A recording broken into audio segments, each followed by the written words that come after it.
Сәлеметсіздер ме, құрметті әріптестер? Бізде қазір қанша қатысушы отыр? 47. Жақсы, бүгін Алмалыбақ орта мектеп гимназиясы бізде өзінің тәжірибесімен бөліседі. Әріптестер, барлықтарыңызға шығармашылық табыс тілеймін. Мен ойлаймын, бүгінгі жұмысымыз жемісті болады деп. Ал бастай беріңіздер, рұқсат. Соңында кері байланысымызды дайындап отырайық, әріптестер. Белсенді болайық жұмыс барысында.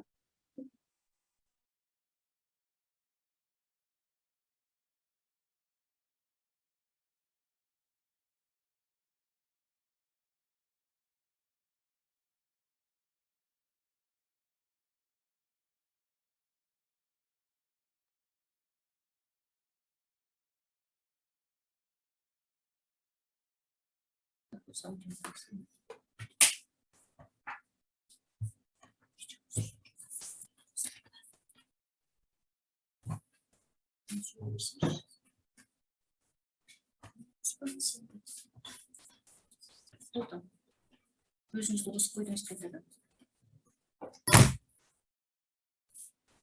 Көз дәрігерінің қабылдауында бірнеше адамдар отыр. Олардың барлығы жасанды тұлғалар. Олардың арасында эксперимент жайлы білмейтін бір пациент отыр. Хабарсыз пациент өзін қоршаған адамдардың бір түрлі іс-әрекетін қайталайды ма, әлде жоқ па? Мұның жауабын білу үшін біз жасырын камералар орналастырдық. Бұл пациент мына бір дыбысты естіген кезде басқалар сияқты орнынан тұрады ма, жоқ па, қарайық. Сіз бәлкім, мен тобырдың артынан ешқашан қайталамаймын деп айтарсыз, бірақ расында солай ма екен?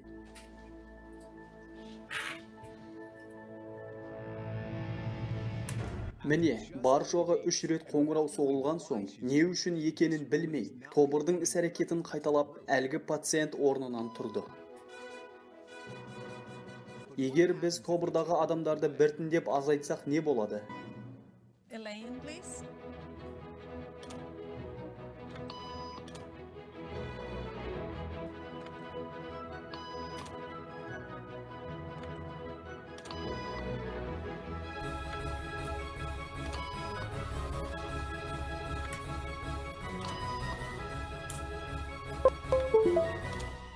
Міне, енді пациент жалғыз өзі қалды. Енді оған біздің жасырын камералардан басқа ешкім қарап отырған жоқ. Сіз қалай ойлайсыз, ол пациент не істейді? Ол дәл жаңағы тобырдың іс-әрекетін қайталады. Енді қараңыз, біз экспериментке жаңа адамды қоссақ не болады? Ол да ештеңе білмейді. Отыра тұрыңыз, сіздің кезегіңіз.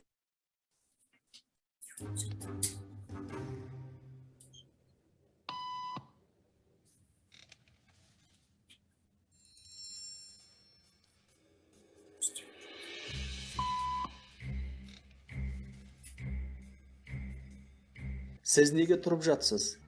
Бәрі солай жасады, мен де солай деп ойладым.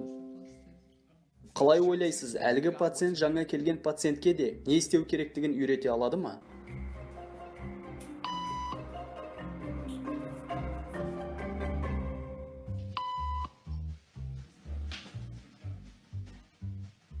Біз экспериментті жалғастырып, ештеңеден хабары жоқ жаңа пациенттердің сыртынан бақылай бердік.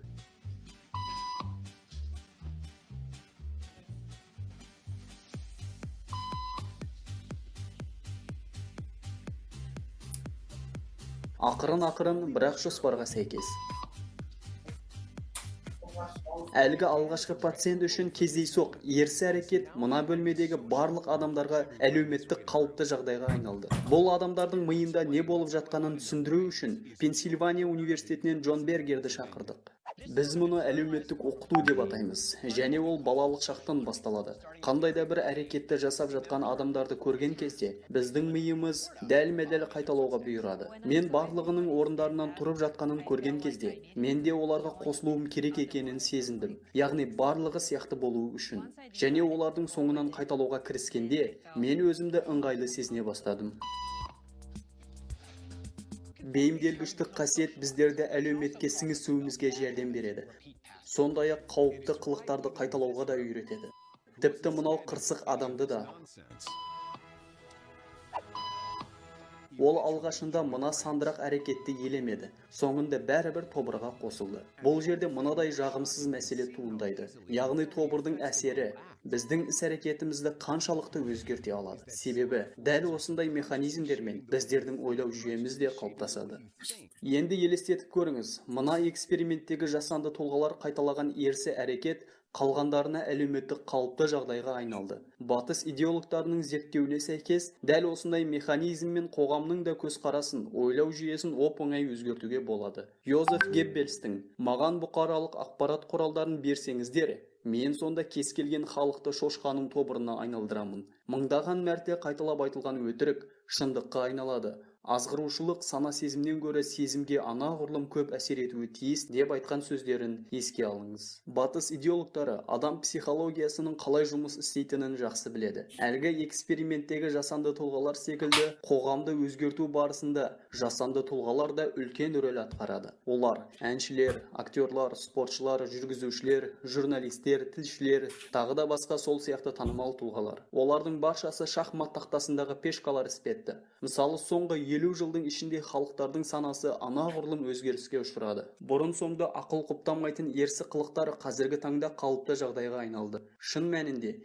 темекі шегіп арақ ішкен адамдарда не үшін өздерін улап жатқандарын түсінбейді. Мұның барлығы тобырлық ойлау жүйесінің әсері. Осылайша қоғамның дәстүрлі құндылықтарын айырбастап жіберу түк те қиын шаруа еместігіне көз жеткіздіңіз. Енді әркім өзіне сұрақ қойсын. Менің де ойлау жүйем мен іс-әрекетім тобырдың әсерінен бе?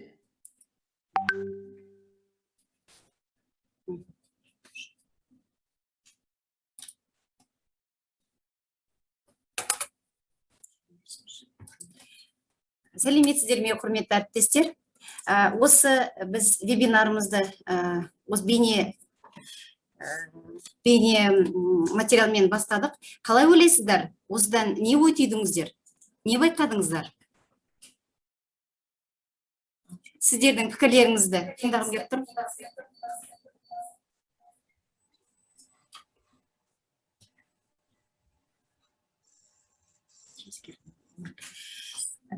Кез келген ортада бізде функционалдық сауаттылық болатыны көрініп тұр.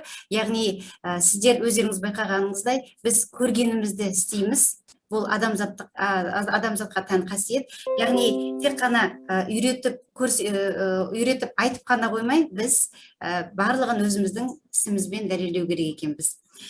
Жалпы біз бүгінгі вебинарымызда адамның істегенін адам істейді деп айтып бастағымыз келіп тұр.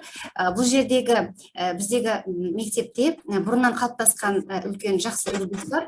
Бұл үйрену жобасы бізде жақсы жолға қойылған. Яғни кез келген мұғалім белгілі бір курсты оқығаннан кейін өзі ғана біліп қоймайды. Оны барлығына көрсетіп, өз басқа әріптестеріне көрсетіп, өз практикасында соны пайдаланып, содан кейін бүткіл ұжым болып, сол жақсы үрдісті біз жалғастырып кетеміз. Яғни бұл жерде бізде ынтымақтастық, бірлік жақсы орынға қойған. Осы арқылы біз көптеген жетістіктерге жетеміз.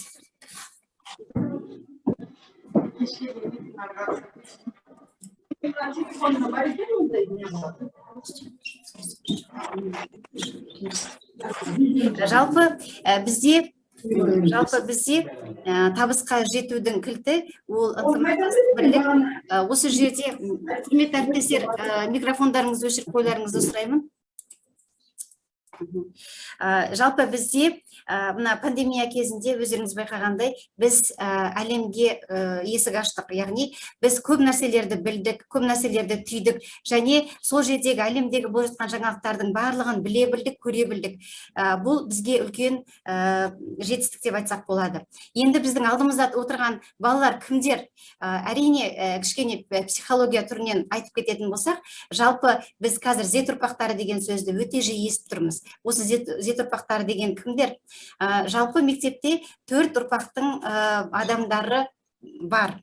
Олар беби-бумерлер, X ұрпақтары, Y ұрпақтары және Z ұрпақтары. Бұл жердегі Z ұрпақтарына мен ерекше тоқталғым келіп тұр. Z ұрпақтары, бұлар не нәрсені тез істейтін, тез қабылдайтын, бізге қарағанда анағұрлым ақылдырақ, толерантты сондай балалар екен. Сондықтан да біз олардың психологиясын білу арқылы өзіміздің осы оқуымызды, білімімізді береді екенбіз. Жалпы ол жерде кез келген нәрсені қағазға, оқушыларды қағазға шұқшитып қана қоймай, біз бейнемен, сөзбен емес, іспен көрсетуге тырысу керекпіз. Сонда ғана біз жақсы жетістікке жетеміз. Жалпы біздің бүгінгі вебинарымыздың тақырыбы ғаламтор платформалары мен тиімді әдіс-тәсілдерді пайдалана отырып, мектеп оқушыларының функционалдық сауаттылығын дамытудың жолдары. Мақсатымыз мектеп оқушыларының тілдік дағдыларын қалыптастыру, функционалдық сауаттылықты арттырудың жолдарын үйрету. Міндеті тиімді әдіс-тәсілдерді, авторлық әдіс-тәсілдерді үйрету, QZS платформасы арқылы мәтіннің мазмұнын құрастыру, Global платформасында зерттеу сұрақтарына жауап беру арқылы мәтінді меңгерту. Мен жоғарыда сіздерге айтып кеттім, бізде кез келген курстан өткен кезде басқа әріптеске үйрету жақсы үрдіс болған. Осы бойынша мен әлемдік деңгейдегі өтіп жатқан EdCrunch конференциясы бойынша сіздерге қазір бүгінгі вебинарымызды дәстүрлі вебинардан кішкене өзгертіп, өзгешелеу қылып жасауды жөн көріп отырмыз. Яғни EdCrunch бойынша EdCrunch конференциясы арқылы біз вебинарымызды өтеміз. Бұл жерде бізде Кристю әдіс арқылы бетпе-бет, яғни сіздер өздеріңіз байқаған шығарсыздар, біз басында, ең бірінші басында сұрақтан бастадық, және біз осы вебинарды бастамас бұрын, 1 сағат бұрын сіздерге сілтеме жібердік, сол сілтеме арқылы сіздерге кіруді сұрадық. Осы арқылы біз жұмысымызды ары қарай жандандырғымыз келеді, сондықтан сіздердің белсенділіктеріңіз бізге өте қажет. Бұл бәрімізге пайдалы деп ойлаймын. Сондықтан да белсенді болуға тырысыңыздар. Бүгінгі спикерлерге айтатын болсақ, жалпы модератор бізде Гүлсім Серікжанқызы Есенәлиева, спикерлеріміз Әсел Әріпханқызы Тілеубердиева, Динара Тондыбайқызы Бопатаева, Жанар Болатқызы Жетенова, Замир Асқарқызы Қасымжанова және Әсем Нұрғазықызы Ерғали. Мен айтып кеттім сіздерге, ынтымақтасу, бірігу, үйрену ол үлкен жетістіктің баспалдағы. Сондықтан да сіздердің барлықтарыңызға белсенді болуға, ынтымақтасып жұмыс істеуге шақырамын. Ал сөз кезегін мен модератор Гүлсім Серікжанқызына берейін.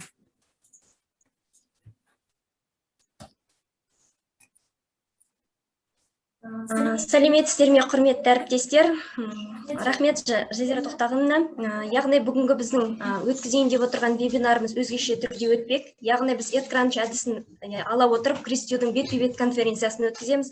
Яғни құрметті әріптестер, бүгінгі біздің вебинарымызда пікір алмасу мен еркін тақырыптағы жүздесулер болады деп сенеміз. Енді қазір барлықтарымыздың алдымызға келген үлкен бір пандемия кезінде жұмыс жасау бәрімізге қиындық тудырып отырған белгілі.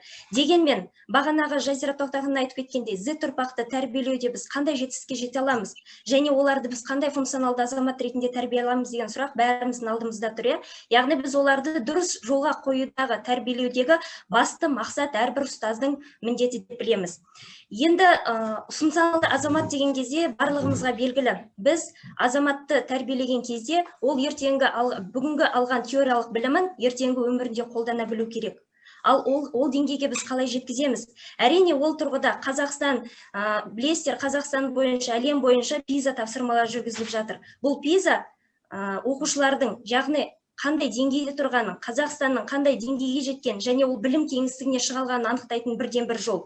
Ал енді осы PISA кезінде жаңағы функционалдық азаматтар тәрбиелеуде, функционалдық сауаттылықты алға қоюда біз жүйе ретінде алсақ, оның шешу жолдарын да ұсынуымыз керек. Осы тұрғыда әріптесіміз Динара Тондыбайқызы біздің осы PISA тапсырмаларын құрастыруда және оны тексеруде өз тәжірибесімен бөлісіп келген, өзіндік тәжірибелерін бүгін сіздерге ұсынады, қабыл алыңыздар. Сөз кезегі Динара Тондыбайқызы сізде. Жақсы, Гүлсім Серікжанынан. Жалпы осы сұрақтарыңызға, ұсыныстарыңызға қарай, Абайдың қара сөзін айтты ғой, бала білімдік махаббат пен көксерлік болса, сонда ғана оның аты адам болғаны деп. Сонда осы балаға біз білімдік махаббат пен беруге қаншалықты талпынып отырмыз. деген кейде сұрақтар келеді. Осы уақытқа дейін өз алдарыңыздағы суретті қарасаңыздар, осы қоғамда кеңестік дәуірде бізде кітап күнделікті шығып отырған баспасөз құралдарындағы ақпараттарды оқу деген бізде үрдіске айналған. Қазіргі қоғамда біз осы үрдісті жалғастыра алып отырмыз. Ал оны жалғастыру үшін не істеуіміз керек? Оқушының оқу сауаттылығын арттыру үшін деген сұрақтар әрбір мұғалімді, әрбір педагогты ойландырады деп өзім ойлаймын. Жалпы білім сапасын жетілдірудің негізгі бағдары ол функционалдық сауаттылық. Ал функционалдық сауаттылықты айтқан кезде бізде жаңағы PISA зерттеулері бізге міндетті түрде ар жағында бір ассоциация ретінде тұратыны ол белгілі дүние. Бұл PISA-ның біздің зерттеулеріне қатысудағы негізгі мақсат, ұлттық мақсат десек болады, мектеп оқушыларының функционалдық сауаттылығын дамыту үшін жағдай жасау. Ал 2012 жылы PISA материалдарын зерттеулерін тексеруге өз басым қатыстым. Жаңағы сарапшы ретінде әрбір оқушының жұмысымен таныса отырып, өзіміздің мемлекетіміздегі оқушылардың сауаттылығын тексеру барысында 2012 жылдың нәтижесі республика бойынша математикалық сауаттылықтан 41% берсе, жаратылыстану ғылымдарының сауаттылығынан 40%, ал оқу сауаттылығы 38%-ді берді. Енді өздеріңіз бұл нәтижемен кәдімгідей ойланады деп ойлаймын, өйткені біз тіл мамандары болғаннан кейін бұл үлкен сұрақ. Өкінішке орай, одан кейінгі 2012 жылдан кейінгі болған PISA нәтижелері бізде есепке алынбады. Ондай материалдарды жаңағы ғаламтор желісінен оқып көрсеңіздер болады. Ендігі кезекте сіздерге айтарым, осы PISA зерттеулеріне мен қатысқан кезде Алматы қаласында, Алматы облысының нәтижесі мынандай болды. Мысалы, математикалық сауаттылықта облыстың нәтижесін көріп отырсыздар, соның ішінде біздің Алмалыбақ орта мектебі 4-ші орында 40%-ық көрсеткішті көрсетті. Ал жаратылыстану бағыты бойынша Алмалыбақ мектебі 3-ші орынды көрсетті. Біздің Алматы облысының нәтижесінде 52%-ды. Ал жаңағы оқу сауаттылығы бойынша Алмалыбақ орта мектебі 2-ші орынды Алматы облысы бойынша көрсетті. Бұл 49%-ды көрсеткіш. Жалпы мен сіздерге де, жалпы әріптестеріме де осы мектепке қалай келгенімді айтсам, сіздерге де мүмкін қызық болар. Осы 2012 жылғы PISA зерттеулерінің нәтижесі барысында осы мені таңғалдырды, Алмалыбақ деген қандай мектеп екен, сонша жақсы көрсеткіш көрсетіп отыр деп. Кәдімгідей бір таңданыс менде болды.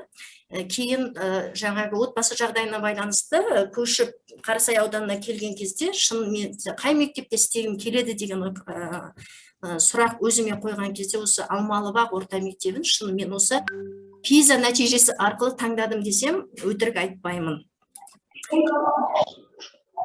Жалпы осы PISA-да бір қарапайым тапсырмалар болып көрінді, бірақ таңғалдырған жауаптар болды. Соның біреуін сіздермен бөліссем.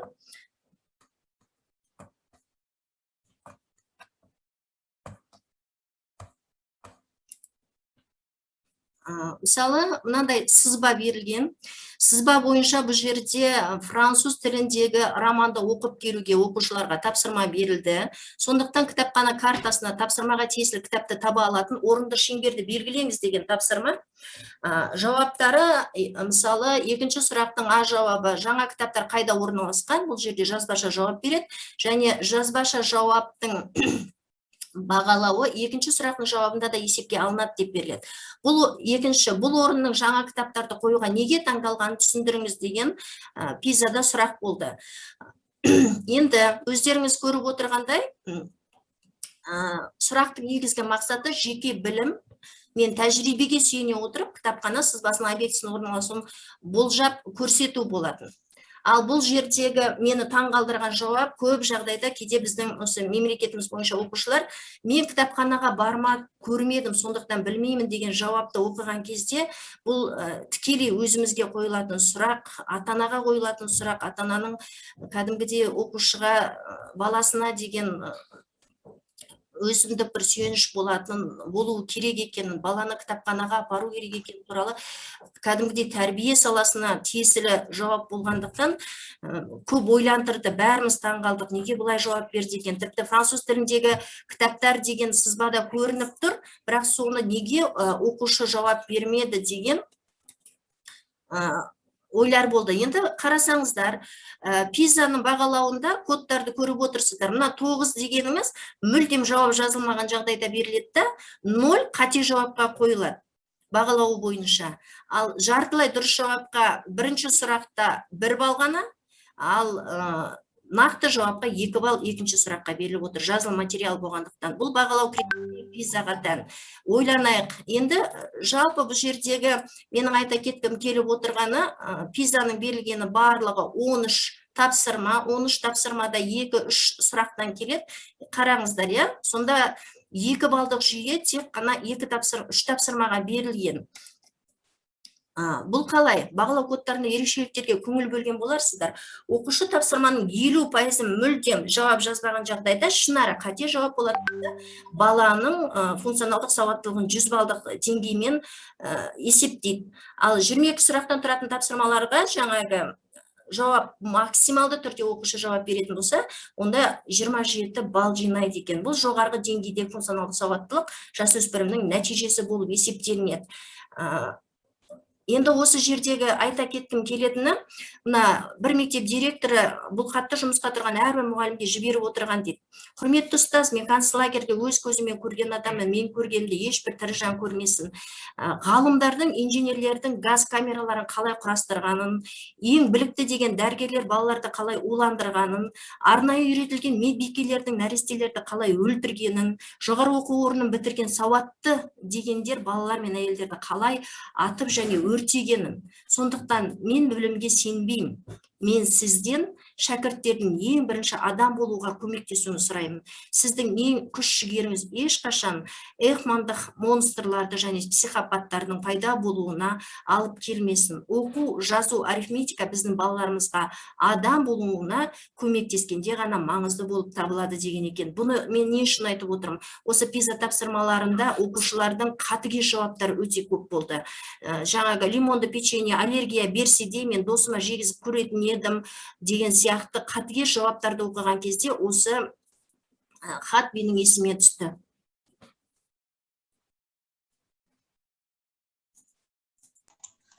Динара Тоныбаевна, сіздің ұсынып отырған пиза тапсырмаларының ішінде осындай жауаптарды байқадық. Дегенмен соңғы кездерде пиза тапсырмаларда өзгешеліктер орын алып отыр. Біз байқайтындай мәтіндердің жағында құрылымында өзгешеліктер байқадық. Сіз қандай да мәтіндерді көрдіңіз бе және ондағы қандай өзгешеліктер байқадыңыз? Бүгінгі вебинарда отырған әрбір ұстазға қандай ұсыныс берер едіңіз? Мәтіндердің түрлері бар ма? Сол туралы тоқталып кетсеңіз.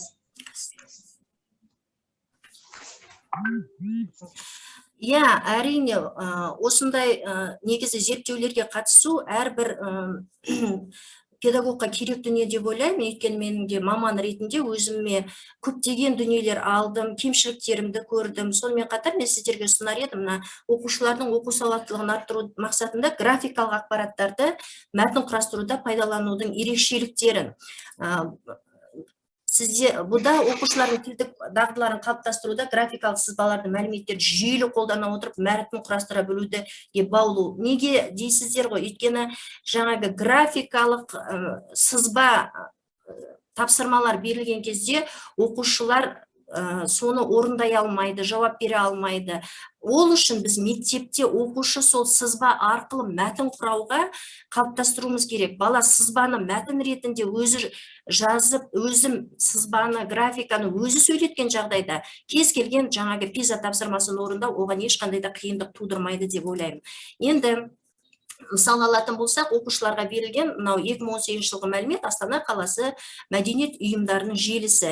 Жалпы сандық мәлімет және мұражайлар, театрлар, кітапханалардың саны деген берілген. Тапсырма диаграмманы пайдалану арқылы Астана қаласы мәдениет ұйымдары желісінің санын кему ретімен орналастыра отырып мәтін құрамыз. Егер байқасаңыздар, қазіргі біздің оқу мақсаттарымызда осы графикалық жаңағы ақпаратты мәтінге айналдыру туралы бізде нақты мақсат берілген. екен. Осындай тапсырмаларды орындаған кезде мысалы мән беретін дүние, сіз мұғалім ретінде мысалы бұл жерде сан есімдердің қолданылуына тікелей грамматикалық тапсырма ретінде де бұны қолдансаңыз болады, ол сіздің шеберлігіңіз бен тәжірибеңізге байланысты. Енді мынандай жауап болады: Астана мәдениет пен өнердің орталығы, Астана қаласы мәдениет ұйымдары желісінің басым көпшілігі кітапханалар құрайды. Қала бойынша 20 кітапхана, ал мәдени және демалыс саябақтары, кинотеатрлар мен театрлардың саны 8, сарайлар, концерттік залдардың саны 7 болса, мұражайлардың саны 5-ді толтырып тұр. Көркемдік галереяның саны 4, ал цирктің саны 1 ғана деген мәтінді құрап шығу керек оқушы. Бұл біздің жалпы оқушылардың құраған мәтіндерінен сіздерге беріліп отырған үзінділер. Келесі экспонаттар саны деген сияқты диаграмма береді. Бұл жерде де сандық мәліметтер. Диаграммада мәліметті пайдалана отырып, экспонаттардың санын өсу ретімен мәтін құраймыз. Бұл жерде сөзге мән береміз. Және кему реті, және өсу реті деген. Кешіріңіз әріптестер, біреулеріңіз сызып отырсыздар, демонстрация жасап. Бұл жерде мұғалім мысалы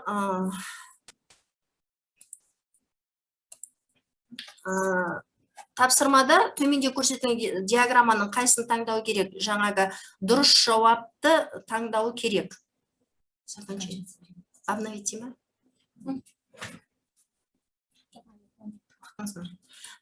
Мысалы, бұл жерде беріліп отыр: Сара 22 балл, Петр 15 балл, Зарина 17 балл, Құралай 10 балл. Енді бұл жерде бірінші бала осы сандық ақпараттар дұрыс берілген жаңағы графиканы таңдап табу керек біріншіден. Ал екінші тапсырма айтты, мысалы, мына жерде бірінші графика дұрыс ақпарат деп беретін болсақ, екінші тура осы бойынша тапсырманы берген кезде қанша балл жинағанын анықтаңыз, сол бойынша мәтін құраңыз деп осы графиканы екінші түрде беруге де болады. 5-ші сынып оқушылары информатика пәні бойынша тест тапсырды. Тест қорытындысы бойынша ең жоғары балды 22 ұпайды Сара жинады, Зарина 17 балл алды, Петр 15 балл жинаса, Құралай ең төменгі 10 балл алды деген мәтін құрастырып шығады оқушылар. Енді келесі кезекте тағы бір айта кететін осы кейін кезде мына фила әдісі, бұл фила кестесі арқылы кез келген мәтіндегі ойды дәлелдеу, кез келген мысалы нақыл сөздердің әлеуметтік теңсіздік пен жұмыстық сабақтастығын ашып, ойларыңды фила кестесі арқылы дәлелдеңіз деген тапсырма оқушыларға беруге болады. Фила әдісі бірінші Ф дегеніміз факті, деректерді, мәліметтерді, фактілерді жинау, одан кейін ой пікірлер, пікір, қанатты сөз туралы өзіндік ой пікірлерін жеткізеді оқушылар. Еш талғаусыз сипатталуы қажет. Талқыланбайды бұл жерде. Онан кейін мәселені зерттеу. Зерттеу дегеніміз мысалы кез келген зерттеуді біз сұрақпен бастаймыз. Сондықтан оқушы 2 немесе 3 сұрақ жазады.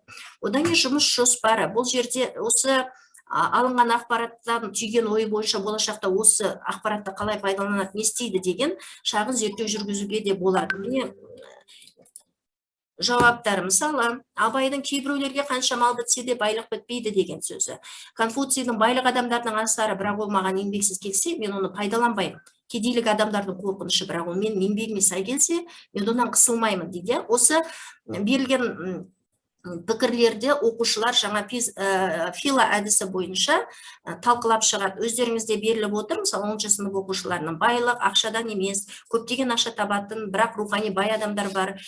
Одан кейінгі пікірінде мен қанатты сөздердің астарында кедейлік пен келісімді байлық ақшада емес деген ұғымды көріп отырмын. Байлық деген ақша ма? Егер сен кедей болсаң, кедейліктің себебі неде деген сұрақтар қояды. Жаңағы бай адам көп ақша табатын адам емес, рухани жағы бай адам. Көп кедей адамдар материалды жағынан кедей болса да, одан қысылмайды және рухани жағы бай болып келеді деген, мысалы, оқушылардың жауабын, мысалы, осы фила әдісін бірінші берген нәтижелі болғанына мен өзімнің көзім жетті. Мысалы, сонымен қатар мына жерде қарасаңыздар, не себептен мал бітсе де байлық бітпейді деп ойлайсың, кедейлік дегенді қалай түсінесің деген сұрақтарды да қоя білді оқушылар. Болашақта байлыққа қол жеткізу үшін адамдарда мақсат қойып, сол мақсатқа жұмыс жасау керек деген жаңағы жауаптармен шектелді. Қарасаңыздар, негізі мына біз айтамыз ғой, эссе жазудың алды попс болатын болса, попс тапсырмаларын тиянақты орындай білген оқушы эссені емін еркін жазады дейтін болсақ, осы попстың алдындағы бір баспалдақ осы фила әдісі деп мен сіздерге айтар едім. Нәтижесінде оқушылардың сын тұрғысынан ойлау қабілеті дамиды. Бұндай тапсырмаларды орындағанда тілдік дағдылары қалыптасады, оқу сауатты жазуға қалыптасады. Менің айтарым осы. Гүлсім Серікжанова, сөз өзіңізде. Рахмет, Динара Тондыбаевна. Мына сіздің ұсынып отырған фил әдістеріңіз графикалық мәтіндерді оқудағы үлкен тиімді әдістердің бірі деп санаймыз. Дегенмен осы әдіске жетуде де орыс қазақ сыныптары үшін тиімді сабақтың барлық сабақта қолданылатын тиімді әдістер бар ма? Сол туралы тоқтала кетсеңіздер. Мысалға айтатын болсақ, оқушылардың тілдік дағдыларын дамытуда, айтылым, жазылым, оқылым дағдыларын дамытуда қандай бір тиімді әдіс бар сабақта күнделікті қолдануға болатын ең оңай әдісті ұсынсаңыз?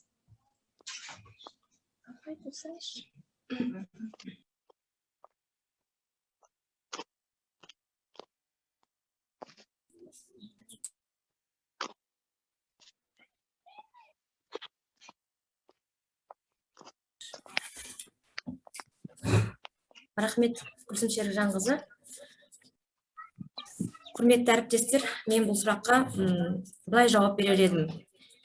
Бұл әдіс тәсілді мен сіздерге айтпас бұрын, осы аудиториямен сіздермен жұмыс істегім келіп отыр. Бүгінгі біздің вебинарымыздың тақырыбы функционалдық сауаттылыққа байланысты мәтінменен жұмыс болғандықтан, сіздермен бөлісетін әдісті айтқаннан көрі сіздермен қайталап жіберсем деп отырмын. Сіздерге мынандай тапсырма, сауаттылық деген сөзге сіздер тікелей сөйлем құрастырып көріңіздерші. Және ол сөйлемдерді есте сақтауларыңа тырысыңыздар. Мен айта кетсем, мысалы бірінші сөйлем. Мен сауатты адам болғым келеді. Келеді ме менің айтқан сөйлем? Келеді. Кем деген бір 5-6 мұғалім жауап берсе. Әріптестер, сауаттылық деген сөзбен сөйлем құрастыру керек. Мен сауатты оқуға, жазуға тырысамын. Есте сақтап қалсаңыздар.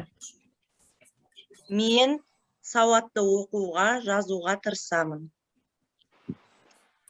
Сауаттылық адам өмірінің басты қаруы.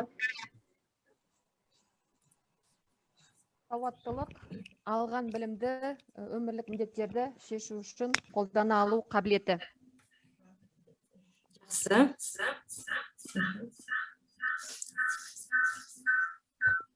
Функционалды сауаттылық өмір талабы. Оқу сауаттылығы қазіргі қоғамдағы өмірге деген дайындықтың маңызды бір бөлігі.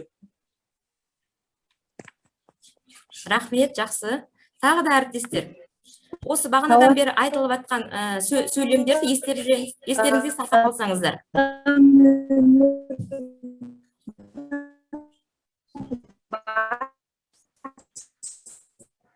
Бір ғана мұғалім өзінің қанша сөйлем есте сақтағанын айтса.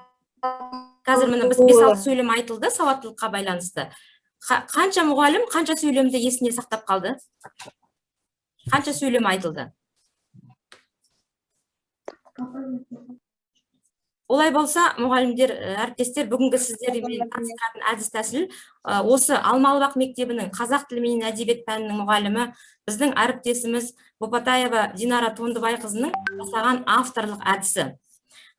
Бұл әдісті біз әсіресе мына орыс сыныптарына қазақ тілінен сабақ беретін мұғалімдер өз тәжірибемізде қолданудамыз.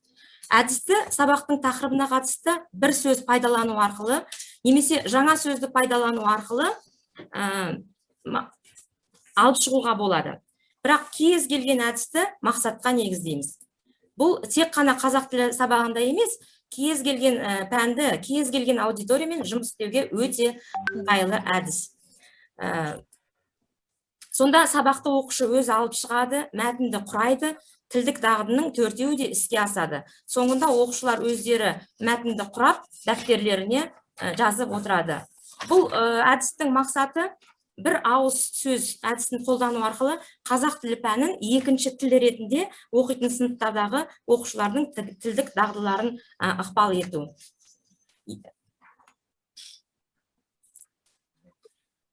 орыс тілінде жүретін мектептердегі қазақ тілі пәні мұғалімдерінің мақсаты оқушылардың тілдік дағдысын қалыптастыру, қарым-қатынас біліктерін қалыптастыру, мемлекеттік тілді меңгеріп сөйлеуіне жағдай тудыру.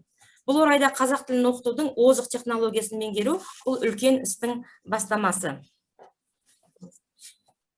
Енді тілдік дағдыларды қалыптастыру ең алдымен неге біз бұл жерде неге баса назар аударуымыз керек? Тілдік дағдыларды қалыптастыруда ең алдымен қарым-қатынас дағдыларын дамытатын табиғи тілдік орта құру. Оқушыны қызықтырып, оқушылардың ішкі уәжін ояту қажет. Мұғалім өз сабағын жоспарлаған кезде алдыменен бүгін нені үйретемін, оны қалай үйретемін, не арқылы үйретемін, не үшін үйретемін деген сұрақтарды басшылыққа алып, осы мақсатына жетуде әдіс тәсілдердің ең тиімдісін қарастырып, оқушының назарын өзіне аударуға бар күш-жігерін жұмсауы керек. Қандай өзекті мәселелер туындап жатыр? Мысалы, бір ауыз сөз әдісін қолданған кезде мұғалімнің әрекеті қандай? Тақырыпқа сай бір сөз айтады. Мысалы, Астана деген сөзді алса, оқушылар бұл жерде бірін-бірі қайталамауын қадағалайды, мұқият тыңдауларын ескертеді. Грамматикалық тақырыпты қамту мақсатында сөйлемдерді өткен шақта, осы шақта, немесе келер шақта құрауларын сұрауға болады. Ал оқушының іс әрекеті осы кезде сол сөздерді құрастырып сөйлем құрайды. Айтылым. Топтағы оқушылар бірін-бірі мұқият тыңдайды, сөйлем құру барысындағы жіберілген қателіктерін бақылап, кім өз рекордын жаңартты десек, мысалы, бұл жерде қарапайым сұрақтар, анықтауыш сұрақтарға оқушылар жаңа ақпаратты дәл төмеден мәтіндегідей емес, оқығанды түсініп, объектілермен салыстыру арқылы тапсырылады. Мысалы, менің түсінгенім, сізді дұрыс түсіндім бе, мәтіннің мақсаты деген сияқты сұрақтарға жауап береді. Келесі. Енді жаңа айттым сізге бірнеше тәсілдерін ұсынамын деп, соның бірі алғашқы тәсіл мәтінге байланысты берілген сұрақтың тапсырмасынан бастау. Көп оқушылар және де асығыс шешім қабылдап, мәтіннің сұрақтарын толық оқымайды. Бір істі бастағанда, оны қандай мақсатпен бастағанымызды, қандай мақсатпен жасап отырғанымызды білсек, жұмысымыздың жеңілдейді жұмысымыз. Сол себепті алдымен сұрақтың тапсырмасын оқуымыз керек. Сол тапсырмасын оқу арқылы мәтіндегі және ақпаратты автомат түрде миымен оны түсінуге, жаңа шешуге бейімделеді. Енді сіздерге бір мысал айта кетейін. Мысалы, біз дүкенге барған кезде міндетті түрде не керегін жазып аламыз өзімізге, не керегін қағазға жазып аламыз. Сол арқылы біз дүкеннен керегін алып, уақытымызды үнемдейміз. Жаңағы қағазға жазбай барсақ, көп ойланып, жаңағы уақытымызды кетіруіміз мүмкін. Міне алғашқы тәсіл осыған саяды, яғни мәтінге байланысты берілген сұрақтың тапсырмасына бастау. Ең алдымен тапсырмасына көз жүгіртіп өтуіміз керек. Мәтінде не туралы айтылғанын және сізден сұрап тұрғанын сол кезде ғана оп-оңай түсіне алады екенбіз. Келесі. Сұрақтың тапсырмасын және сізден нені сұрап тұрғанын жақсылап түсініп алуымыз керек. Кейде мысалы болымсыз тапсырмалар, айтылмаған, берілмеген, жатпайды секілді болымсыз тапсырмалар кездеседі. Мұндай тапсырмалардан аулақ болуымыз керек, абай болуымыз керек. Асық сызылған сөздерді мұқият оқуымыз керек. Ары қарай. Сұрақтарды өзіңіздің ыңғайына қарай емес, ыңғайыңызға қарай емес, сұрақта сізден не сұрап тұрғанына қарай тұжырым жасаңыз дейді. Яғни, бұл жерде мәтіндегі ойды түсінбеуіңіз мүмкін. Бірақ сізден не сұрап тұрғаны маңызды. Себебі сұралған нәрселер мәтінде айтылғандар болып табылады. Біз осы сұрақта не сұрап тұрғанымызға қарай тұжырым жасауымыз керек. Сол кезде жаңағы сұрақтың жауабын оңай таба алады екенбіз. Енді келесі. Мәтіндегі ақпараттарды жаңа тез таба алу үшін сіздерде мәтінде негізгі ақпарат және қосымша ақпарат болады. Мәтіннің мағыналық бөлігінде негізгі және қосымша ақпарат болады дедік. Мәтіннің негізгі ақпараты бұл мәтіннің негізгі идеясы және факторы. Ал қосымша ақпараты бұл жаңағы иллюстрациялар, кесте, диаграммалармен қатар негізгі ойды қолдауға бағытталған цитаталар, ойды дәлелдейтін нақты мысалдар жатады. Мұндай ақпараттар жаңағы мысалы, себебі, көбіне деген сияқты сөздерден басталады. Келесі.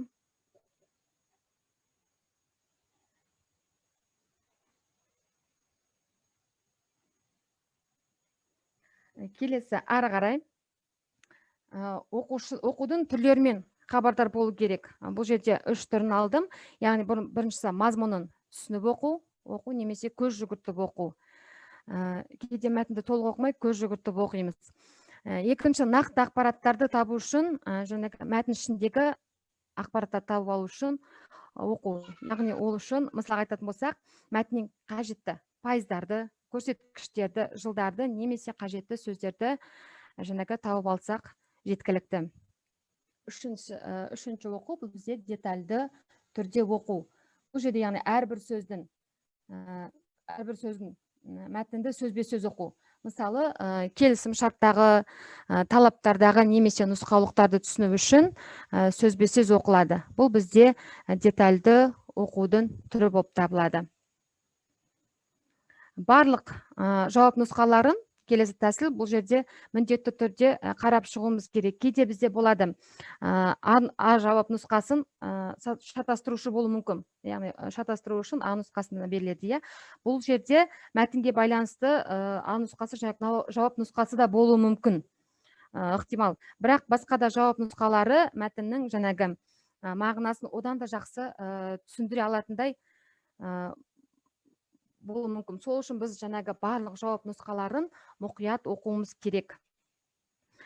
Өйткені біз бірден А нұсқасын белгілеп қойсақ, кейін қайтадан шегінуге жол жоқ.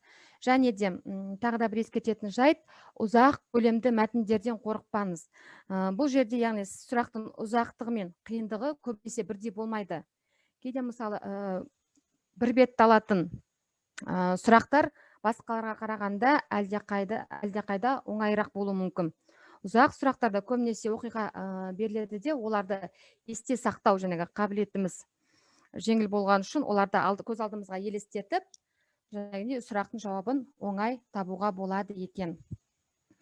Тағы да келесі мәтіннің негізгі ойы әдетте соңғы сөйлемдерде келеді. Бұны естен шығармауымыз керек. Айрықша жағдайларды есептемегенде осы мәтіннің негізгі ойы соңғы сөйлеммен байланысты болады. Ортында деп айтамыз ғой. Жақсы. Сұрақтарыңыз болса қойыңыз. Айта кетейін деген осы. Бұл яғни мен күнделікті 11 сыныптарды дайындауда өз тәжірибемде қолданатын тәсілдерім. Рахмет, Әсел Арыпханқызы. Бүгінгі сіздің айтқан мәтіндерді түсінудегі ұсыныстарыңызды жазып аламыз деп ойлаймыз. Дегенмен бұл сіздердің айтып жатқан ұсыныстарыңыз офлайн кезінде тиімді жүргізіледі деп ойлаймын. Ал енді қазір біз қашықтан оқыту кезінде жүргізіліп жатқан мынау қандай да бір онлайн түрде жүргізілгенде балалардың қызығушылығын арттыру, зерттеу дағдыларын арттыруда мәтінді түсініп қана қоймай, оны талдау, синтездеу, бағалау деңгейінде жеткізудегі қандай да бір платформалар бар ма? Осы тұрғыда мысалы мен айта кетсем, мектептерде жүргізіліп жатқан мектеп лаборатория, зерттеу мектеп лабораториялар бар. Сол 1-2 лабораторияны атап өтсеңіздер, осы тұрғыда әріптестер өздеріңіз лабораторияларыңыз бар ма? Және оны бүгінгі әріптестерге бөліседі деген ойдамыз.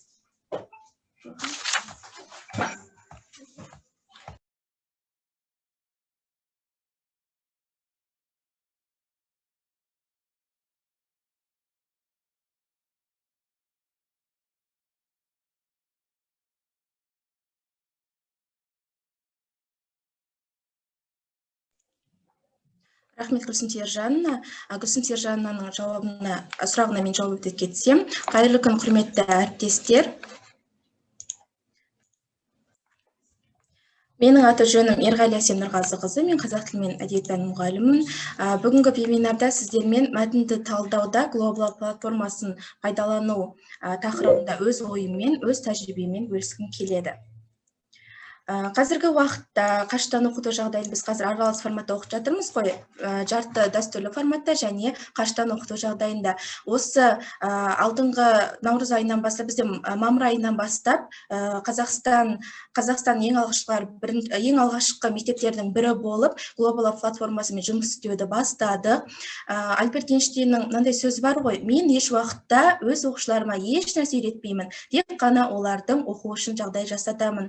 Әрине, мұғалім қазіргі уақытта тек оқушыларға бағдар беруші рөлін атқарып, оларға тек қалай жұмыс жасау керектігін, сабақты тапсырмаларды қалай орындау керек сол туралы нұсқаулық берсе, ал оқушылар өздерінің білімдерін жетілдіру үшін, қызығушылықтарын арттыру үшін өзіндік білім алу керек. Қазіргі уақытта оқушылардың функционалдық сауаттылығын дамыту мақсатында жасалатын жұмыстарда кездесетін үш мәселені нақты атап өтсем. Бірінші, оқушылардың қызығушылығының төмендігі. Әрине, біздің ғана мектепте емес, сонымен қатар басқа да мұғалімдердің сабақтарында, сіздердің де сабақтарыңызда болуы мүмкін, оқушылардың қызығушылығы төмендігін байқай аламыз. Екінші, өз бетімен білім алудың жетіспеушілігі. Кейбір оқушылар тек мұғалім берген тапсырмаларды ғана орындап, ары қарай өзінің білімін жетілдіру үшін ешқандай әрекетке бармайды, қосымша материалдармен жұмыс жасамайды. Бұл өте ең көп кездесетін мәселелердің бірі. Сонымен қатар оқушылар қарапайым нұсқауларды орындай алмады. Ал осы мәселелермен қазіргі өзімнің қазақ тілі әдебиеті сабағында қандай жұмыстарды атқардым деген сұраққа жауап бере өтсем, біз Global Up халықаралық мектеп лабораториясымен жұмыс істеп бастады. Қазіргі уақытта 7-8 ай жұмыс жасағаннан кейін, әрине, бастапқы уақытта бізде де қиыншылықтар болды. Оқушылар цифрлық ортамен жұмыс жасай алмады, өзінің уақытын дұрыс ұйымдастыра алмады. Сонымен қатар қалай жауап беру керектігін, қалай өзінің ғылыми зерттеу жобасын зерттеу дағдыларын қалыптастыру керек екендігін білмеді, және сондай қиындықтар туындады. Ал Global Up мүмкіндіктері арқылы оқушылардың сандық ортада жұмыс істеу қабілеті, сонымен қатар функционалдық сауаттылығы дамыды деп айта аламын. Бірінші, қандай мүмкіндіктері дамыды? Оқушылар сандық ортада жұмыс істей алатын болды. Сонымен қатар оқу дербестігін қалыптастыра алды. Яғни тек сабақ кестесі берілген уақытта ғана емес, сонымен қатар өздеріне ыңғайлы уақытта кез келген өзінің, мысалы, география пәніне байланысты мүмкін, қазақ тілі әдебиет, орыс тілі әдебиет пәніне байланысты жобаларға қатысу мүмкін, болмаса өзінің хоббиіне, мүмкін музыкаға, мүмкін спортқа жақын оқушылар сол халықаралық мектеп лабораториясында кез келген тақырыпта жобаларға қатысып, өз жобаларын құрастыра алатын болды. Сонымен қатар икемді ортасын құра алды. Global Up деген не? Global Up'ның қазақ тілі мен әдебиет пәнінде қалай қолданылады? Оның қандай пайдасы бар деген сұраққа сіздерге жауап бере өтсем, қарап отырсаңыздар, бұл біздің Global Up'тағы менің парақшам. Қазіргі уақытта 5-6 сынып оқушыларын Global Up платформасымен жұмыс істейтін топ жетекшісі болып табыламын. Қазіргі уақытта бізде 5 жоба жарияланды. Қарап отырсаңыздар, жобаның барлығы қалыптасқан стандартты тақырып емес, оқушылардың өзінің қызығушылығын, яғни қазір 5-6 сынып оқушылар көбінесе музыкаға, спортқа, болмаса бір ерекше біз түсіне білмейтін бір қызығушылығы болуы мүмкін. Сол тақырыпта ерекше өздерінің жобаларын жариялады, және қазіргі уақытта тек қана Қазақстанның оқушылары, мұғалімдері ғана емес, сонымен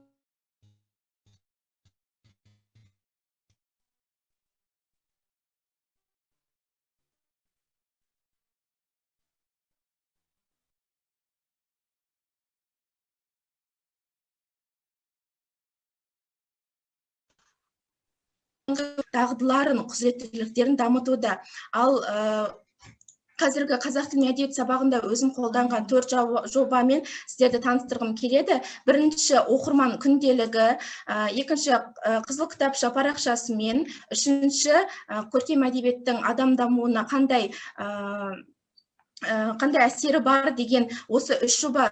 Қарап отырсаңыз, орыс тілінде болуы мүмкін, дегенмен де қатысушылар кез келген тілде, соның ішінде қазақ тілінде жауап беріп, өздерінің сертификат ала алады. Ал мына қызық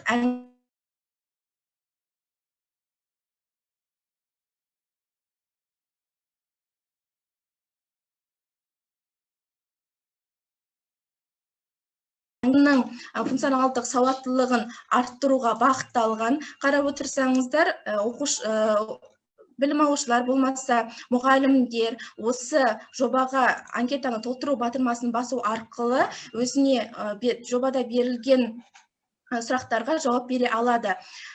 Мысалы, қызықты әңгіме жазу сізге ұнай ма дегенге орыс тілінде да не деп жауап бере арқылы, бірақ ол қазақ тілінде де ашық сұрақтарға жауап бере алады. Мүмкін қызықты әңгіме жазу сізге ұнай ма, сізді қызықты әңгіме жазуға сізге кім көмектеседі, сол әңгімеге байланысты бір суретті жүктеңіз, суретті қайдан алдыңыз, суреттің тақырыбы, әңгіменің тақырыбы қандай, қазақ тілінде жаза береді. Әңгіменің жоспарын құрыңыз, әңгіме кімге бағытталған, автор не айтқысы келді, әңгімедегі негізгі тірек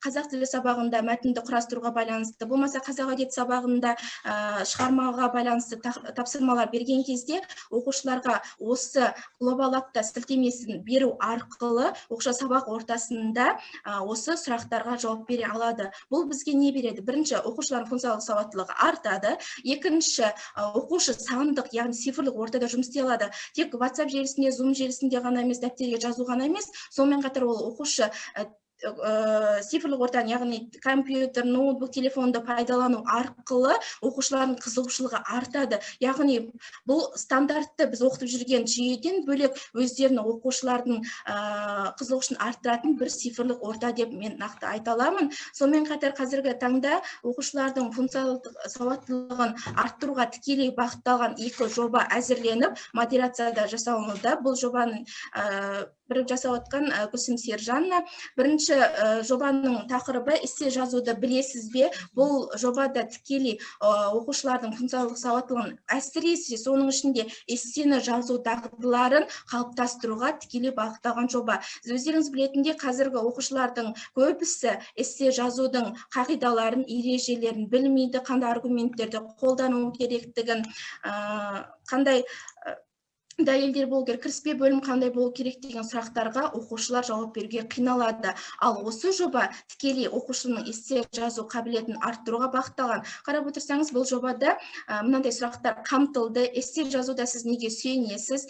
Өзіңізге ұнаған бір тақырыпты таңдаңыз, сол бойынша кіріспе сөзі жазыңыз, тақырыпқа байланысты тезис пен цитатаны жазыңыз, тезис пен цитатаны түсіндіріңіз, оған дәлел келтіріңіз және өз ойыңызды қорытындылаңыз деген сұрақтарды қамту арқылы біз оқушыларға сабақ уақытында, мүмкін үй жұмысы ретінде бересіздер, өздерінің оқушылар өзінің оқу тәрбиесін қалыптастыру үшін, яғни сабақ уақытынан басқа өздеріне ыңғайлы уақытта да осы жобаларға қатысу арқылы оқушының өзінің функционалдық сауаттылығын дамыта алады деп ойлаймыз.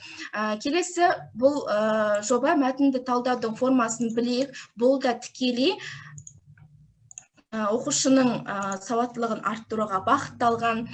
Әрине, бірінші уақытта бағана айтып өткендей, оқушылардың осы цифрлық ортаға үйретуде қиындықтар болды. Дегенмен де қазіргі уақытта сабақта 5 сынып оқушыларына сабақ беретін болғаннан кейін, Марат Қабанбайдың бауыр әңгімесі өткен кезде, Бердібек Соқпақбаевтың «Менің атым Қожа» шығармасын таныстырған уақытта мен осы жобалардың сілтемесін оқушыларға беру арқылы қатыстырдым, оқушыларға ұнады. Әрине, басында қызық болды, қиын болды, бірақ оқушылар үйрене келе осы біз жобалармен жұмыс жасап жатырмыз.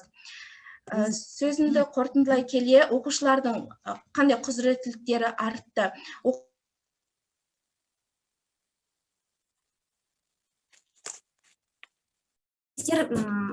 Бүгінгі Әсем Нұрғазықызы әріптесіміздің ұсынған Global платформасы өте қызықты платформа, себебі Қазақстан бойынша осы Ресей Федерациясының мен тікелей мектеп лабораториясымен жұмыс жасалып жатыр, жалғыз мектеп ретінде саналады. Және бұл жердегі ең басты дүние, бұл жерде ашылғанда балалардың ойлау қабілетіне, зерттеу қабілетіне дамытылған жобалар көп.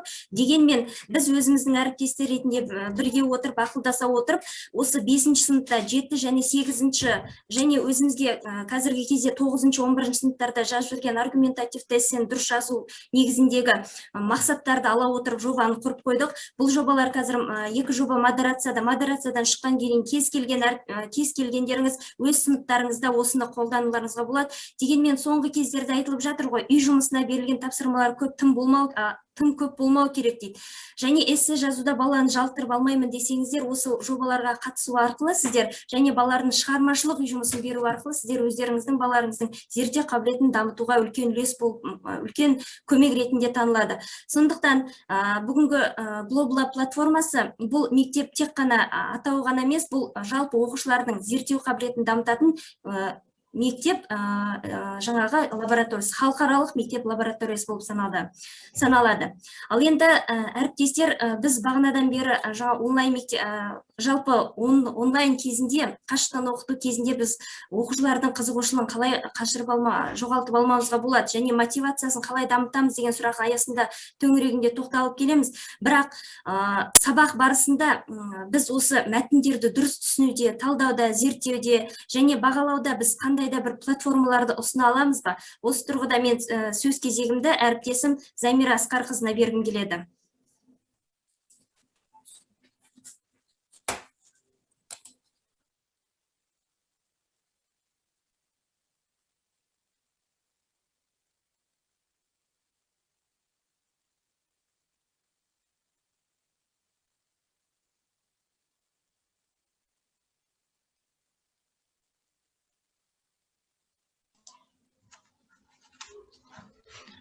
Сәлеметсіздер ме, құрметті әріптестер.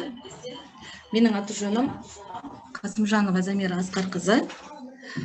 Гүлсім Серікжановна, әрине мен сіздің сұрағыңызға қазір әріптестерімді де қызықтырып отырған осы сұрақ деп ойлаймын. Толық жауап бергім келеді. Бүгінгі таңда оқушылардың оқу сауаттылығын арттыруда Qzis платформасының тиімділігі туралы сіздерге айтқым келеді, құрметті әріптестер. Осы қазіргі кезде жағдайға байланысты білім беру жүйесі қашықтан оқытуға көшкен кезде әрбір мұғалімнің алдында мен сабағыма 100% оқушыларды қалай қамтамасыз ете аламын, қалай қатыстыра аламын, немесе оқушылардың қызығушылығын қалай жоғалтып алмасам деген сұрақтар сіздерде де болған шығар. Міне осы сұрақ менде де болды, және осы сұрақтың шешімі ретінде мен сіздерге өзім қазіргі таңда өз практикамда қолданып жүрген осы Qzis платформасын сіздерге ұсынғым келеді. Бұл платформаның тиімділігі, бұл платформаға қалай сіздер тіркеле аласыздар?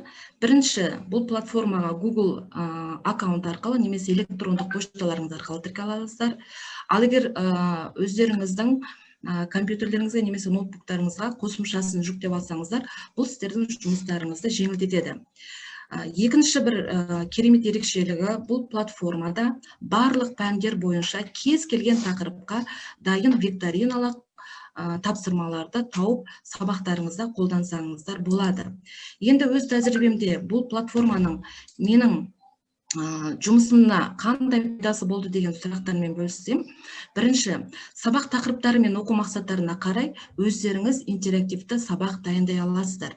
Интерактивті сабақ бұл сол бетпе-бет оқушылармен кездесе аласыздар, және сабақты алдын ала дайындауға мүмкіндіктеріңіз бар. Сабақты кез келген жаңағы өздеріңізге ыңғайлы уақытқа жоспарласаңыздар, 20 минуттық, 30 минуттық, тіптен 40 минутқа да сабақты жоспарласаңыздар болады.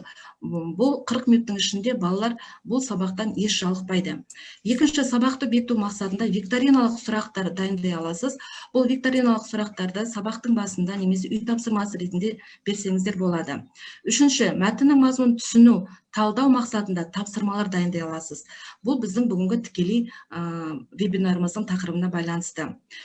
Сонымен қатар бұның үлкен бір ерекшелігі оқушылармен тікелей байланыста бола аласыздар, және тапсырмалар, ойын, жарыс түрінде болғандықтан оқушыларды жалықтырмай мотивациясын көтере аласыздар. Оқушылардың жұмысы бойынша бірден қателерін анықтап, кері байланыс бере аласыздар. Өздеріңіз білесіздер, дер кезінде берілген кері байланыс бұл оқудың үлкен жетістігі. Оқушылардың сабаққа 100% қатысуын қамтамасыз ете аласыздар. Өйткені сабақты сіз балалар толықтай сабаққа кірген кезде оның бәрін көріп отырасыздар, сабақты бастай аласыздар. Сонымен қатар оқушылардың жұмысын сабақ аяқталғаннан кейін бірден ата-аналардың почтасына жіберіп отыруға мүмкіндік бар. Ол үшін алдын ала тек қана ата-аналарыңыздың почтасын біліп, осы сайтқа, платформаға тіркеп қойсаңыздар болды. Енді осы сөздерімнің бәрін дәлелдеу үшін қазір сіздермен практика жүзінде осы платформаға кіріп көрейік.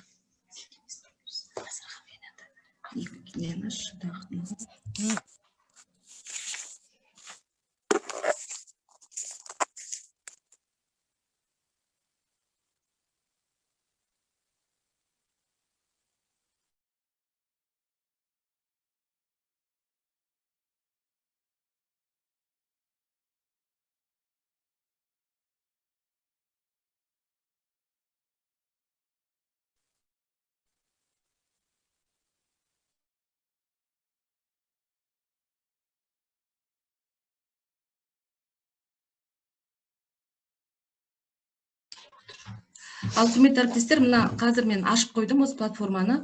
Бұл жерде қандай функционалар бар? Бірінші, мен қазір қолданып жүрген ол әрине тегін, бұл базовый деп аталады. Бұның тағы да ақылы түрі бар. Бұл ақылы түрін сатып алсаңыздар, мүмкіндіктер одан да жоғары болады.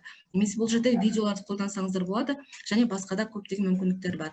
Енді моя библиотека деген жерде менің барлық сабақтарым құрастырылған, осы күнге дейін құрастырылған сабақтарым сақтаулы.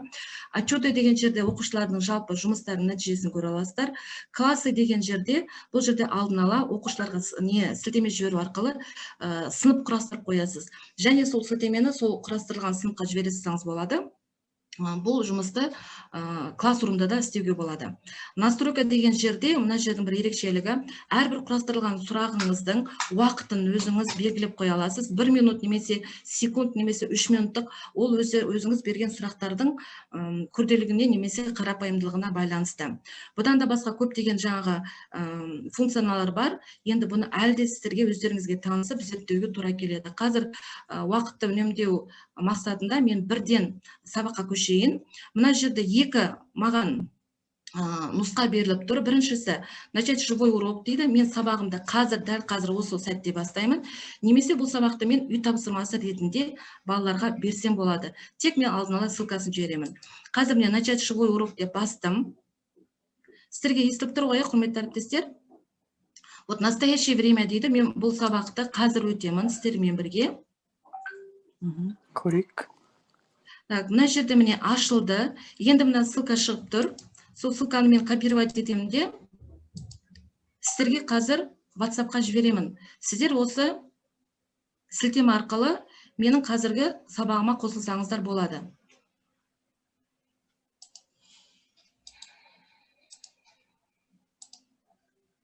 Енді мен қазір сіздердің қосылуларыңызды күтуім керек. Өйткені сіздер қосылмай, мен бұл сабақты бастай алмаймын. Өйткені бастауға рұқсат жоқ.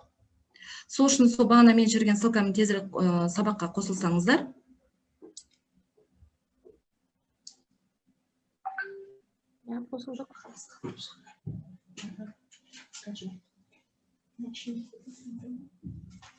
Менде бір, міне бір секундтардың ішінде менде қазір 4 әріптесім қосылды. Менің экранымда қазір аттары басқаша шығуда. Бұның себебі сіздер бұл платформаға тіркелулеріңіз керек. Қалай тіркелесіздер? Қазір осы ссылка бойынша вебинар аяқталғаннан кейін сіздердің өздеріңіздің аттарыңыз шығатын болады. Арғата енді мен сабақты бастай берейін. Арғата сабақты бастаймын. Өйткені мен бұл сабақты интерактивті болғандықтан өзім дәл қазіргі кезде өзім осы сабақты басқара аламын. Так, бірінші сабақтың тақырыбын, бұның бәрін жаңағы Zoom арқылы немесе WhatsApp арқылы өтуге де болады. WhatsApp арқылы балалармен байланыс жасап отыруға да өте ыңғайлы. Сабақтың мақсатын, күнделікті кәдімгі бұл сабақтың мақсаты, ары қарата мен мына орыс сыныбына дайындалған сабағым болатын. Сөздік жұмысы, балалармен бірге сөздік жұмысын жүргізуге болады. Одан кейін осы сөздік жұмысына байланысты сөз тіркестің, сөйлем құрастыру деген сияқты өзіңіз жоспарлаған уақытқа байланысты әртүрлі мына жерде қосымша тапсырмаларды бере аласыз. Ары қаратай, енді сабақтың мақсатына байланысты тапсырма, мәтінді оқушылар түсініп оқу керек, және соңында мәтін бойынша сұрақтар болады. Енді бұл платформаның тиімділігі неде? Біріншіден, мен әрбір оқушының сабаққа қатысып отырғанын бақылай аламын. Екіншіден, балалар мына берілген тапсырманы мәтінді оқымаса, ол сұрақтарға жауап бере алмайды. Өйткені бұл оқушылардың да қызығушылығында. Тағы бір ерекшелігі, бұл жерде аудио арқылы мына мәтінді тыңдатса болады. Бірақ бұл жерде бір минусы, мына платформа шетелдік платформа болғандықтан, енді кейін аударылған ғой, кейбір аудармалар дұрыс емес екен. Одан кейін қазақ тіліне тән дыбыстарды дұрыс дыбыстамайды, сол үшін аудио өте ыңғайсыз екен, дұрыс оқымайды екен. Сол үшін де мен өзім Zoom арқылы оқып берсем болады, немесе оқушылардың өздерінің оқуына мен уақыт беремін әрбір презентацияға. Немесе мәтінді алдын ала үйден оқып келуге мысалға тапсырма берсеңіздер болады. Так, мен тезірек мәтіндерді өткізіп жүрейін, өткені уақытымыз өте аз. Так, енді ойынымызды бастайық. Мына жерде өте 19 әріптесім қатысып отыр екен.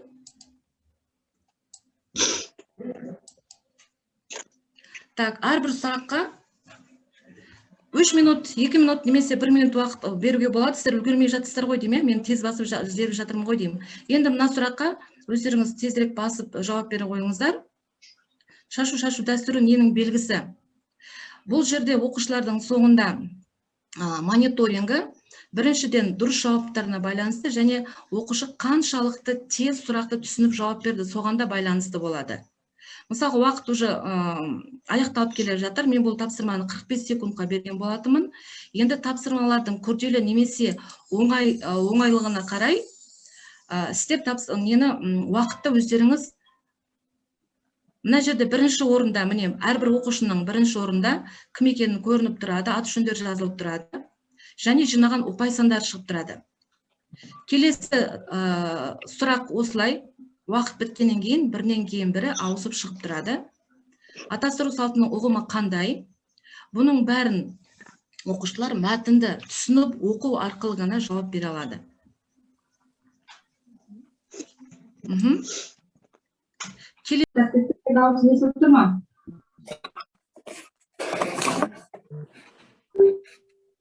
Бұл жерде сұрақтың ерекшелігіне тоқталып өткім келеді. Бұл жерде 4 нұсқасы бар, дайын нұсқасы бар сұрақтар бар, және ашық сұрақтар бар. Ашық сұрақтарда текстті сұрақ қоясыздар, және оқушылар өздерінің жауабын жазу керек. Енді бұндай сұраққа сіздер шама уақытты көбірек берулеріңіз керек, өйткені оқушылар ойлануды қажет ететін сұрақтар бар, осыған біраз уақытты 3 минут немесе 5 минутқа дейін, 20 минутқа дейін тапсырманы беруге болады жерде. Уақыт ең ұзақ уақыт 20 минутқа дейін берілетін тапсырма. Енді құрметті әріптестер, мына сұрақ оқушыларға қойылған сұрақ. Мысалға, бұл кері байланыс ретінде немесе репетиция ретінде осы сұрақты сабақ аяқталғаннан кейін оқушыларға қойылған болады. Бүгінгі сабақ туралы пікірім. Оқушылар өздері таңдаған жауапты таңдап алады. Мысалы, сабақ маған өте ұнады. Осындай сабақтар жиі болып кеткен деп ойлаймын.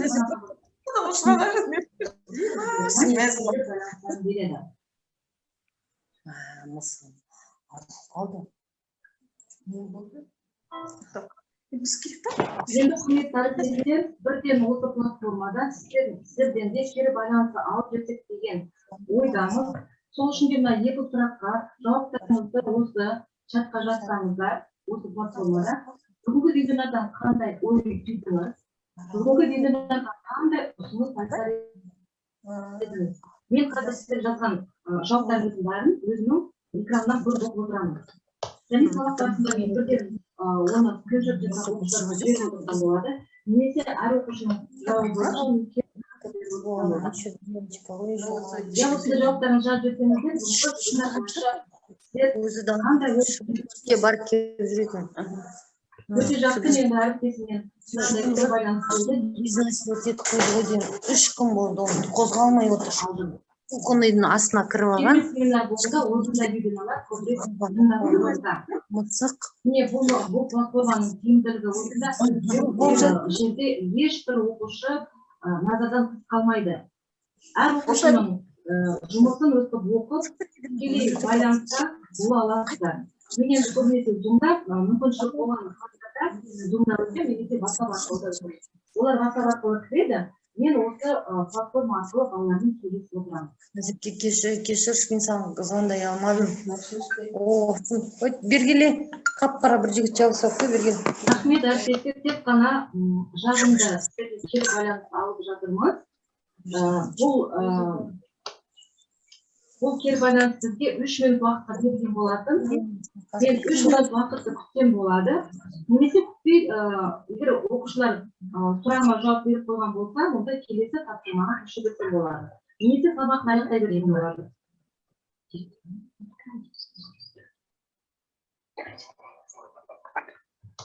Платформаны өз сабағымызда болашақта қолданып келеді екен деген ой тудым. Керемет, рахмет сіздерге де жазыпты.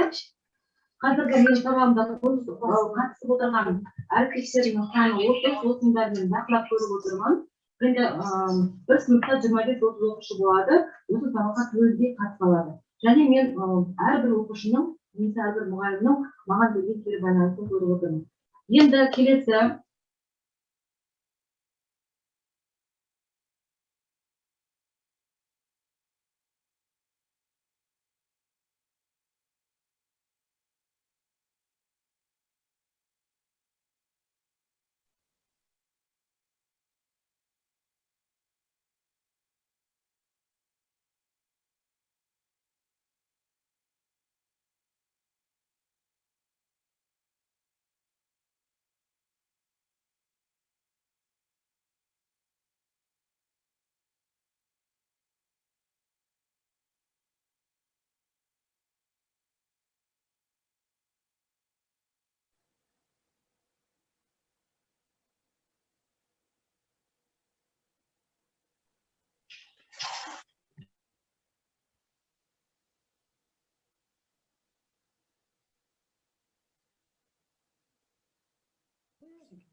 Возьми телефон, как так?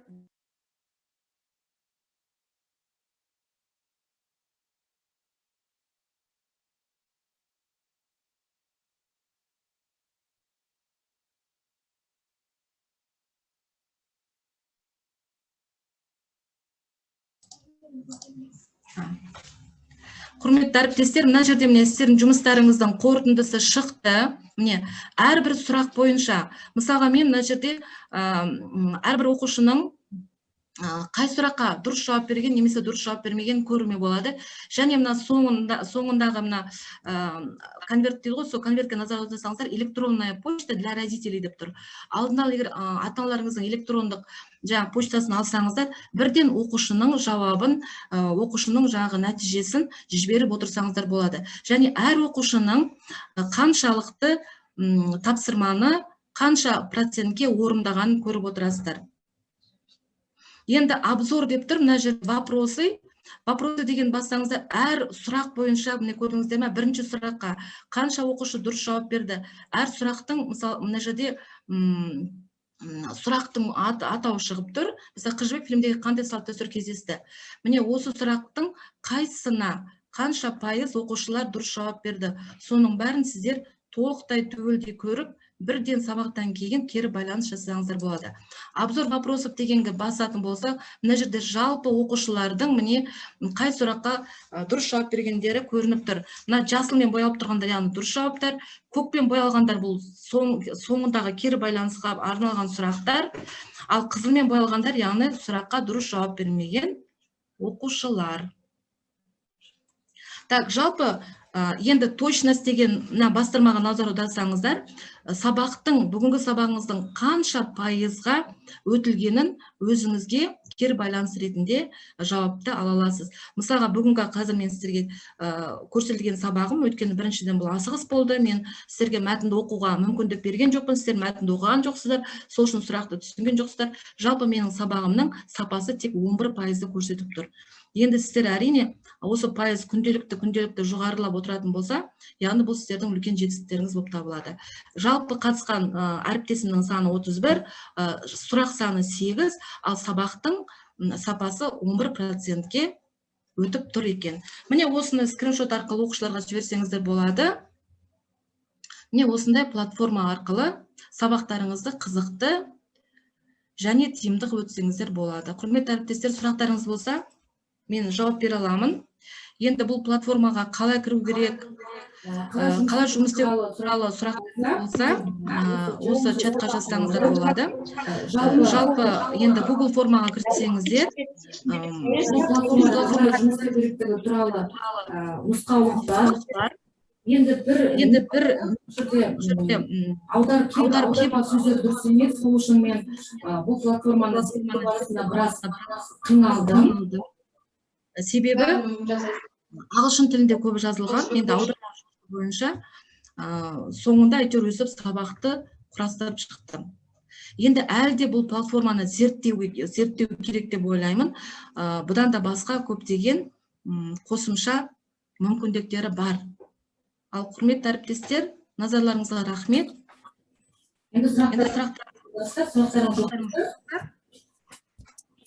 мен сөзді әріптесім Жанна беремін.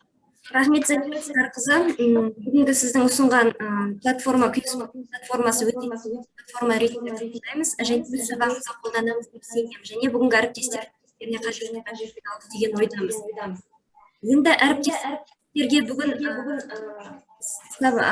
вебинардың басында айтып біз бүгін Крестюдің конференциясын өткіздік, және бұл вебинарлардан формада өтеді.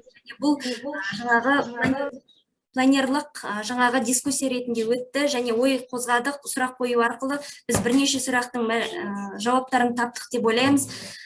Бізден алған мәліметтеріңізді өздеріңізге қолданады деген ойдамыз. Назар қойып тыңдағандарыңызға, қатысқандарыңызға үлкен алғысымызды білдіреміз. Мен өз кезегімді әдіскер Жазира Тоқтақымқызына беремін.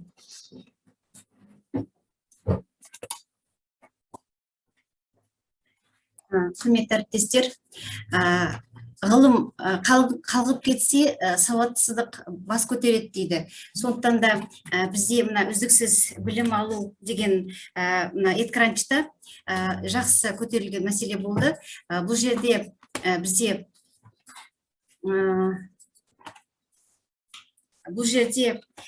бізде тек қана сабақта ғана емес, біз өздеріңіз көрдіңіздер, практикалық жағынан да қамтуға тырыстық.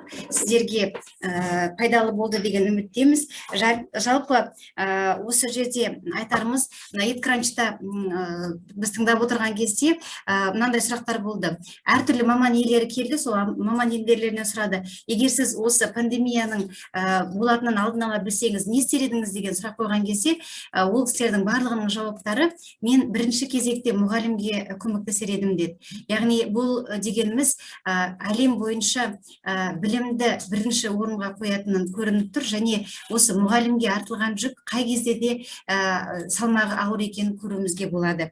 Жалпы өстіп бір-біріміздің білгенімізді үйретіп көрсету арқылы біз өзіміздің білімімізді шыңдай түсейік, білімімізді толықтыра түсейік, және бір-бірімізге ынтымақтастықта жұмыс жасайық деген тілекпен вебинарымды аяқтаймын. Енді сөз кезегі Гүлнара Нұртазақызы сізге.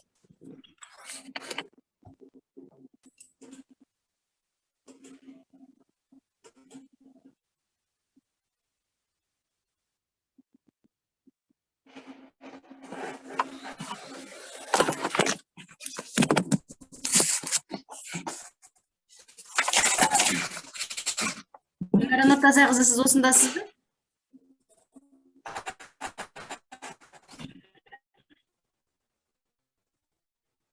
Әріптестер өздеріңіздің тілектеріңіз болса, ұсыныстарыңыз болады. Рұқсат болса, Әйгерім апай бастасақ, Гүлнар қосылғанша бір-екі сұрағым бар еді. Гүлсім Серікжановнаға. Бүгінгі жаңалық өте көп болды, соның ішінде ерекше бір жаңалық мынау Global Lab платформасы жұмыс істеу. Әйгерім апай, мен естіп отырсыз ба? Гүлсім Серікжановна, өте рахмет сізге. Менде екі ғана сұрақ бар. Global Lab платформасы ақылы ма, жоқ ақысыз варианты бар ма? Және қазақша интерфейсі бар ма? Негізінде сіз орысты бұл, біз қазақ сыныптарын қолдана аламыз ба осыны? Рахмет сұрағыңызға, Нұржан ағай. Әрине бұл негізінде біздің мектеп лицензиямен өзі алып отырға, дегенмен бұл платформа ашық түрде тұрады. Егер оқушыларыңыз тіркелсе, ол біз жариялаған публикациялар дейді ғой, проектілерге қатысып өзіндік зерттеу дағдысын арттыра алады. Ал егер өзіндік жаңа проектті жасайтын болса, онда ол уже сіздер лицензия сатып алып жұмыс жасауларыңыз керек. Бұл біріншіден. Екіншіден, бұл енді жаңа Ресей Федерациясының құрған лабораториясы ғой. Осы жерде бізде жаңағы сол үшін ғой біз қазақ тілі мұғалімдері жаңа мақсатқа сай қазақ тілінде платформаларды орысша және қазақша жариялап отырмыз. Бағана мәтін талдау формасын білейік, және есте жазуды білесіз бе, жаңағы шағын әңгіме құрас, сюжеттің суреттердің желісінде әңгіме құрастыру деген нақты қазақ тілді балаларға, қазақ аудиториясына арналған қазақ тілінде және орыс тілінде публикациясы жасалынады. Біреусін жасап қойды, екеуі модерацияда тұр. Балалар ашып, жаңа қазақша нұсқасында толтыруға болады, орысша нұсқасында толтыруға болады. Рахмет Гүлсім, және негізінен сіздер көрсеткен кезде орысша интерфейс жүрді да, мен содан кейін күмән болып сұрадым. Мұнда қазақша болатын болсын, өте жақсы, керемет бізге де қолданады.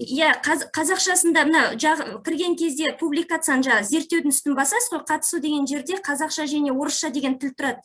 Соның қазақшасын бассаңыздар, қазақша вариант ашылады, орысшасында орысша вариант ашылады. Рахмет, Global Lab деп іздесек, неден тауып аламыз, интернет-кеңістіктен. Ағай, біз бір публикацияны жасап қойдық, бағана көрсеттік қой, жаңағы сюжетті суреттердің әңгімесі құрастыру. Ол үшін публикацияда тұр, оқушыларыңызға ашып, қазақша да толтыруына болады, орысша сұрақта, орысша да толтыруға болады. Бұл тиімділігі былай ғой, эссе жазуда өткенде өзімізде байқап жатыр қой, балалардың көп қиналғандары, жазылым дағдысына келген кезде. Бұл жерде бала ойнап отырып сұрақтарға жауап беру ақ, эссені жазып қояды да, сондықтан бұл жері осындай шығармашылыққа өте тиімді. Жаңағы ненің өзінде дискриптор сияқты алға сілтеме жұмыс итеру, түрткі болатын ойлап сұрақтар болып тұрды, сол көмектеседі ғой. Рахмет. Bütün Серікжан сізге табыс тілеймін, сәттілік болсын. Барлық ұстаздарға бүгінгі өткізген өте керемет, және Әйгерім апай, бүгінгі сіздің мынау вебинарды құрылымдағаныңыздың өзі менің бір ерекше әсер қалдырып отыр. Қазіргі дәстүрлі офлайн режимдегі жұмыс қалай болады, онлайн режимдегі жұмыс қалай болады, Әйгерім апайы бірімен сабақтастырып, өте сәтті ұйымдастырған екенсіз. Рахмет сізге. Мен аты жөнім Жазира Тоқтақынқызы болады. Әйгерім деген неден кіріп отырмын ғой. Жақсы. Рахмет сізге. Рахмет сізге. Барлық мадақ бүгінгі мақтау сізге. Рахмет. Енді модератордың формасы үшін ойлап отырмын. Рахмет сізге. Сіздерге де рахмет. Әріптестер, сұрақтарыңыз болып жатса, ұсыныстарыңыз болса айтсаңыздар болады.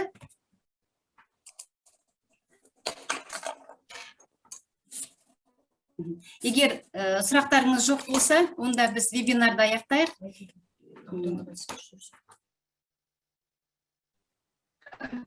Гүлнар Нұртазақызы жоқ қой деймін ол кісіге?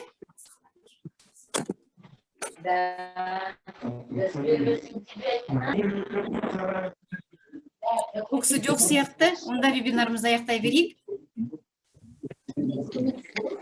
Материалды алуға мүмкіншілік бола ма? Әрине болады. Бізде қарасай методқа саламыз. Сондықтан алсаңыздар болады. Содан кейін, егер кері байланыс жасайын десеңіздер, біз бағана құрған чатқа кіріп, кері байланыс жасайыңыздар болады. Назар қойғандарыңызға рахмет. Сау болыңыздар. Жұмыстарыңызға сәттілік. Рахмет.